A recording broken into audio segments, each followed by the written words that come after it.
ये जो आप चीज देख रहे हो दिस इज ए फैन और ये एक ऐसा पंखा है जिसके अंदर एक भी मूविंग पार्ट्स नहीं है but somehow it is still able to create this much of air flow। अब आप सोच रहे होंगे कि हवा आ कहां से रही है और ये पता करने के लिए you have to watch the video। इसी टेक्नोलॉजी पे बेस्ड एक लैपटॉप रिलीज होने वाला कुछ ही हफ्तों में on CES, so we have to talk about this। So hello दोस्तों, मेरा नाम है सैम रॉक्स और इस वीडियो में हम जानने वाले एक ऐसे पंखे के बारे में जिसके अंदर एक भी मूविंग पार्ट्स नहीं है।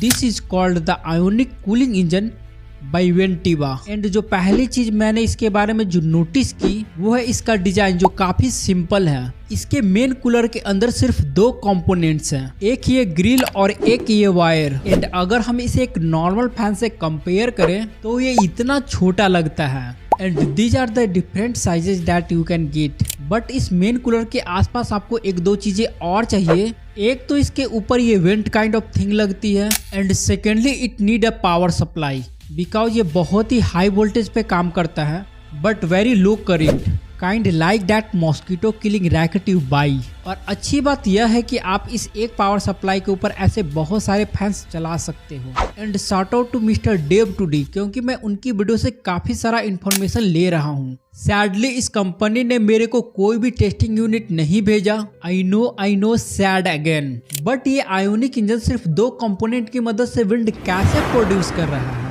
इसके पीछे बहुत ही इंटरेस्टिंग साइंस है। Let's talk about how it works.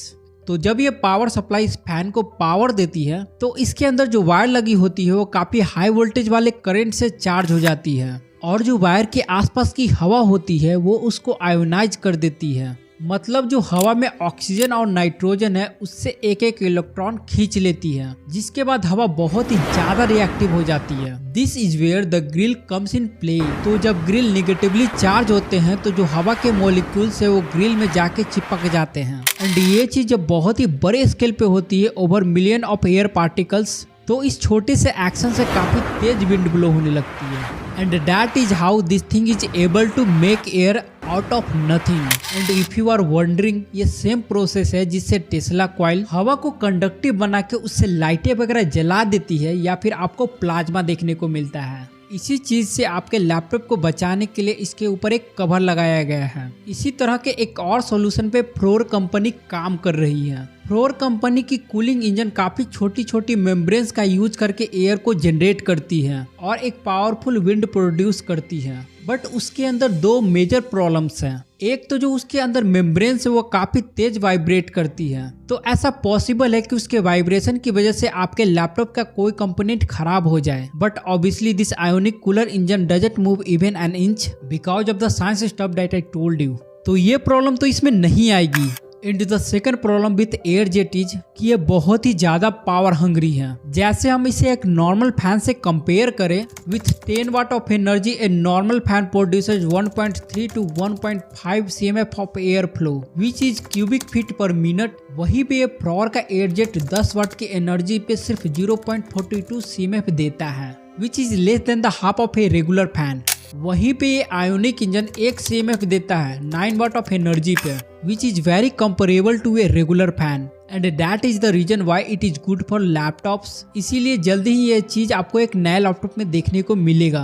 But like everything in life it also has its own problem. जैसे कि इसकी एक प्रॉब्लम तो ये है कि ये काफी कस्टम सॉल्यूशन है, so obviously it's a lot more expensive than a regular fan. जैसे आपको एक रेगुलर फैन 200 से 300 का देखने को मिल जाता है, कोई भी हो चाहे जितना भी अच्छा, वहीं पे ये आयोनिक इंजन आराम से 4000 से 5000 एक्स्ट्रा कॉस्ट ऐड कर देगा। बट वैसे भी ऐसी टेक्नोलॉजीज काफी एक्सपेंसिव लैपटॉप में ही आती हैं, so I would say the cost is nothing to worry about. And इसकी बिगेस्ट प्रॉब्लम है समथिंग दैट स्टैटिक प्रेशर। अब स्टैटिक प्रेशर क्या होता है? It's the ability of a fan to pull air out of the obstacles. Basically, it's the sucking force. I will explain it with an example.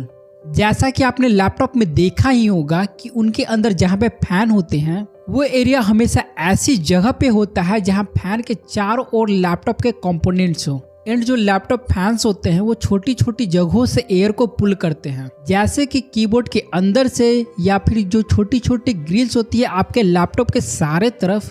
ये सब laptop fans इसलिए कर पाते हैं क्योंकि they have the static pressure of 30 to 40 pascals which is a good number. मतलब वो laptop के छोटी से छोटी जगहों से भी हवा को खींच पाते हैं। वहीं अगर हम एयरजेट की बात करें तो वो इस चीज में एक्सेप्शनली गुड था। उसका स्टैटिक प्रेशर 1750 पास्कल्स का है। इसी वजह से वो वाटरप्रूफ मेश के थ्रू भी हवा को खींच पाता था। बट वहीं पे अगर हम इस आयोनिक इंजन की बात करें तो इसके अंदर स्टैटिक प्रेशर है सिर्फ 12 पास्कल्स का। या that is the reason why इस डेमो कूलर के अंदर एयर वेंट्स एकदम आयोनिक कूलर के ठीक ऊपर है। And that is the exact reason why इनकी वेबसाइट पे जितने भी लैपटॉप वगैरह के मॉकअप्स है उन सब के ऊपर जो आयोनिक इंजन है वो हमेशा एजेस पे लगा हुआ है ताकि उसको अच्छे से एयर फ्लो मिलता रहे, क्योंकि it can not pull it through many obstacles. But ये कोई इतनी बड़ी प्रॉब्लम नहीं है, बस मैन्युफैक्चरर्स को उनको लैपटॉप का डिजाइन बदलना पड़ेगा इसको ध्यान में रखते हुए। यह चीज मैं इसलिए कह रहा हूँ क्योंकि mister Dave two D actually claim करते हैं कि इस कंपनी ने उनको एक वर्किंग लैपटॉप दिखाया with a very powerful chip जो कि एकदम नॉर्मल टेम्परेचर पे रन कर रहा था। और मैं क्या बताऊं, आप खुद ही सुन लो। And I reach out to them, I'm like, can you show this thing to me? Do you guys have like functional things that I can see? And they come up and they show me a functional laptop. The company that built this, laptop, like everyone knows this company. It's a very well-known company. You'll see it at CS. I wish I could show it to you, but it's not time yet. But the technology behind it was crazy. I was running Prime 95 and looking at hardware info, completely normal clock speeds. It's a powerful chip, and like there's no sound, there's no moving parts. It's wild. Like think about it for a second. You were creating wind. और इस एक चीज की वजह से मैं excited हूँ CES के लिए, क्योंकि वो लोग CES में बताने वाले हैं कि वो थिंग्स लाइक वाटर प्रूफिंग और डस्ट प्रूफिंग का ये लोग क्या करेंगे, because they are saying it's some kind of secret that they only wanna reveal at CES। तो भाई इस वीडियो में हम जान चुके हैं कि आखिर एक नॉन मूविंग कंपोनेंट फैन को कैसे बनाया गया है। तो अगर आपको ये वीडियो अच्छा लगा है तो इस वीडियो को लाइक करके हमारे चैनल को जरूर सब्सक्राइब कर लो, क्योंकि ऐसे ही फ्यूचर में वीडियो और भी आती रहेगी। Till then bye bye, good bye.